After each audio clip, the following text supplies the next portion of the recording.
When I was very young, there was a nightingale in the garden of my family home. She had a very beautiful voice. I loved it dearly and used to while away my days in her presence. Later, an unfortunate event befell my family, forcing me to travel afar and seldom return. To tell the truth, I never liked the place.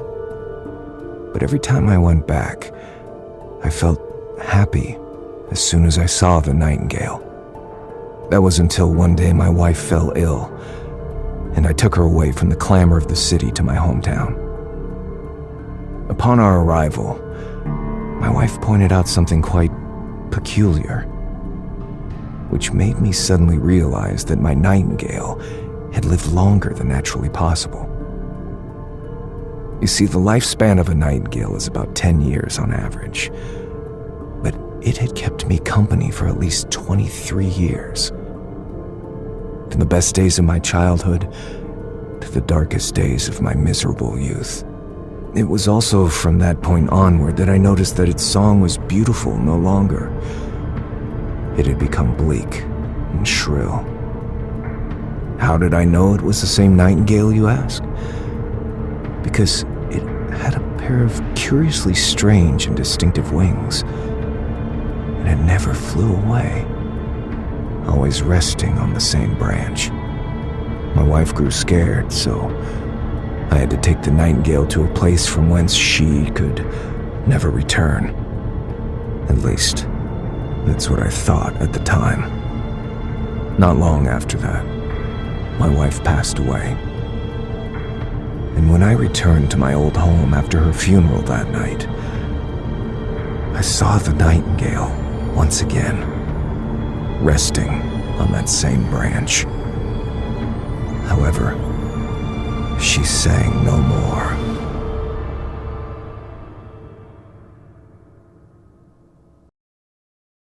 When I was a medical student, I undertook an internship at the municipal hospital during the holidays. Several of my peers I went there with were held in high regard for their talents and were soon assigned to assist in seeing the patients. I was the only one doing work that was similar to that of a nurse on the ward. However, I had nothing to complain about. You see, I had become accustomed to such treatment. One day after work, while I was getting dressed and thinking about what to have for dinner, I saw a little girl in a hospital gown squatting in the courtyard, unattended. Concerned that she was perhaps lost, I hurried to her while pretending that I was just casually passing by. I didn't want to frighten her, you see. "What are you doing out here so late?" I asked kindly. "I'm picking flowers for my mother and father," she said in an innocent voice. "I want to bring them some flowers." "Where are they?" "Home," she answered. "I live here alone." "How brave of you," I sincerely complimented her. "Let me help you. After picking some flowers for them, I'll take you back to your room, okay?" She shook her head, but then nodded. She stood up and handed the flowers to me. It was a beautiful bouquet of red flowers that I hadn't seen in the courtyard before. "Can you give them to my parents for me?" She stood, looking up at me timidly with her gray eyes, and I noticed there were bruises on her arms left by injections. I took the flowers, led her to the corridor, and watched her slip back into her room. The next day, when I went to visit her, the other patients told me that she had fallen into a coma the previous night, never to awaken. I gave the bouquet to her parents. They stared at the red flowers blankly, saying nothing. I don't know what exactly I encountered that night, but that's not important. If there are ghosts in this world, perhaps they are indeed nothing to fear. The only thing I'm certain of is that love lives, even after death. But then again, so does hatred. 10 days later, the girl's parents were admitted to the hospital with an incurable infectious disease. Their bodies were bruised all over, and they died in agony.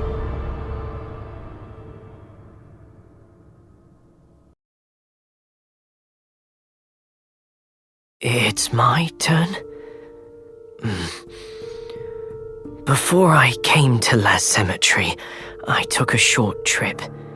This incident took place during that trip. It was a spring night. I could no longer suppress my fatigue, so I stayed at a farmer's house by the roadside. It was in a remote village far away from the city, but the master of the house was very hospitable.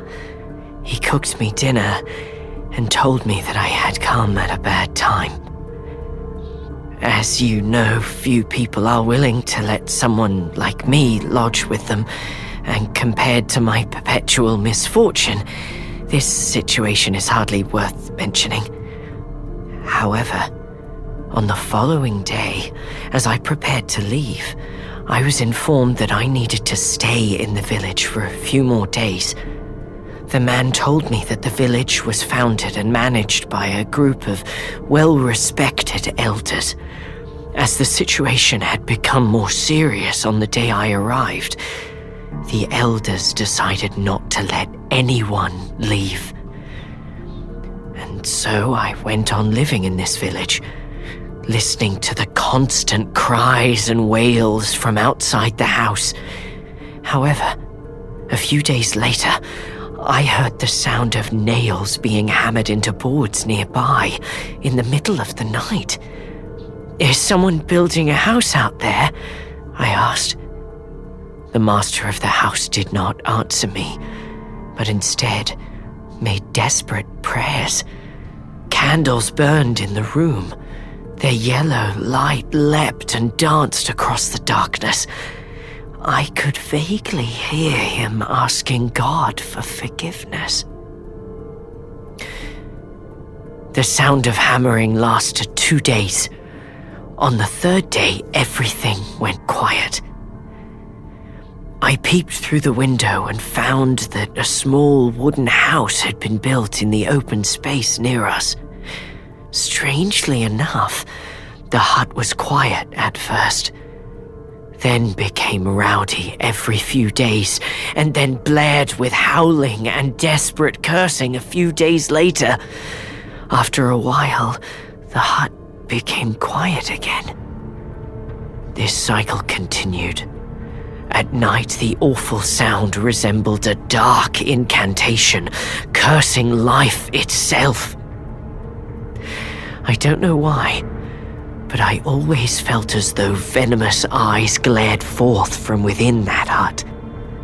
"Your head is playing tricks on you. Just close the curtains."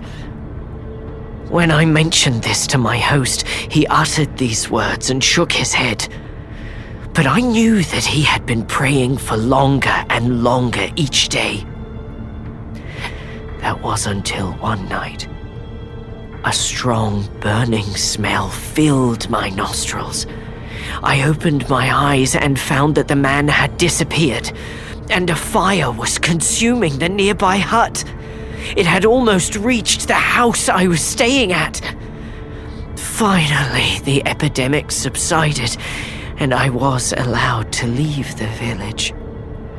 Before I left, I was invited to attend a sermon at the village church. I saw the walls of my former lodging blackened by the fire, and the poor little hut nearby. All that remained of it was a charred frame. This was the wrath of God.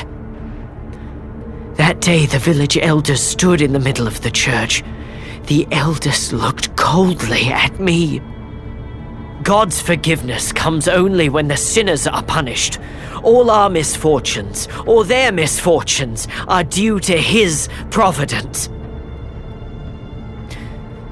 I didn't know what that meant until I went back to my host's house. After I had packed up my things and was ready to leave, I found that beside the ruins of the hut stood a wooden sign with something written on it.